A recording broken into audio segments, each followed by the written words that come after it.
1971 December 24 Christmas పండుగ ఉత్సాహంతో అందరూ ఉన్నారు. 17 ఏళ్ల జూలియన్ తన తల్లి మరియాతో కలిసి LANSA ఫ్లైట్ 508లో ప్రయాణిస్తోంది. విమానం అమెజాన్ అడవుల మీదుగా వెళ్తుండగా సడన్ గా ఆకాశం నల్లగా మారిపోయింది. విండో బయట భయంకరమైన మెరుపులు మెరుస్తున్నాయి.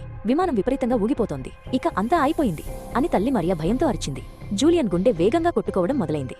ఒక వింత సస్పెన్స్ గాలిలో నిండిపోయింది. ఒక్కసారిగా ఒక భారీ మెరుపు విమానాన్ని తాకింది. పెద్ద ఎక్స్ప్లోషన్ శబ్దంతో విమానం గాలిలోనే ముక్కలైపోయింది. జూలియన్ తన సీటుకు బెల్టుతో కట్టబడి ఉండగానే 10,000 అడుగుల ఎత్తు నుండి నేరుగా ఆకాశం నుండి కిందకు పడిపోతోంది. చుట్టూ మేఘాలు, చెవుల్లో గాలిగర్జన తప్ప ఏమీ వినిపించడం లేదు.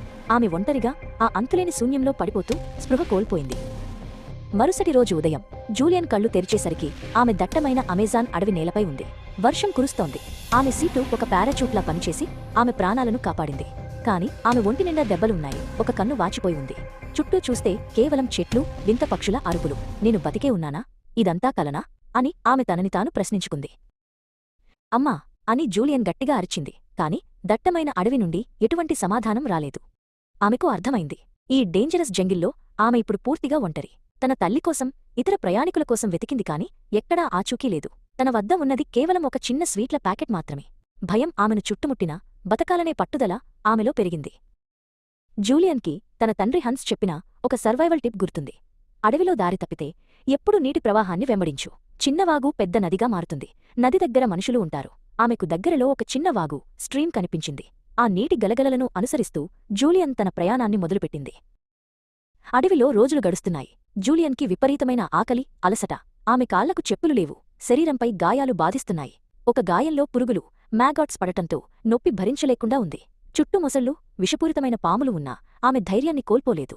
కేవలం ఆ వాగునీటిని తాగుతూ ముందుకు సాగుతోంది. 10వ రోజు జూలియన్ చాలా వీకైపోయింది. ఇక నడవడం ఆమె వల్ల కావడం లేదు. నదిలో ఈదుకుంటూ లేదా నీళ్లలో దొర్లుకుంటూ ముందుకు వెళ్తోంది. ఎండ, వేడిమి, వర్షం ఆమెను వేధిస్తున్నాయి. కాని హఠాత్తుగా ఆమెకు దూరంగా ఒక పడవ, బోట్ కనిపించింది. అది నిజమా లేక తన భ్రమనా అని ఆమెకు అర్థం కాలేదు. ఆమె పాకుకుంటూ నది ఒడ్డుకు చేరుకుంది. అక్కడ ఒక చిన్న గుడిసె, పక్కనే ఒక మోటార్ బోట్ ఉన్నాయి. ఆ గుడిసెలో కొంత గ్యాసోలిన్ కనిపించింది.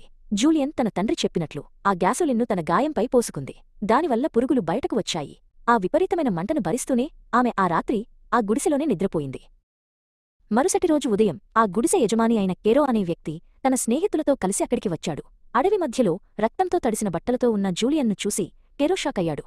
ఆమెను ఒక వనదేవత అనుకుని మొదట భయపడ్డారు. కాని జూలియన్ తన కథను వివరించడంతో కెరో ఆమెకు ఆహారమిచ్చి పడవలో సమీపంలోని గ్రామానికి తీసుకెళ్లాడు. జూలియన్ చివరకు తన తండ్రి హన్స్ను చేరుకుంది. 91 మంది ప్రయాణికుల్లో ప్రాణాలతో బయటపడిన ఏకైక వ్యక్తి జూలియన్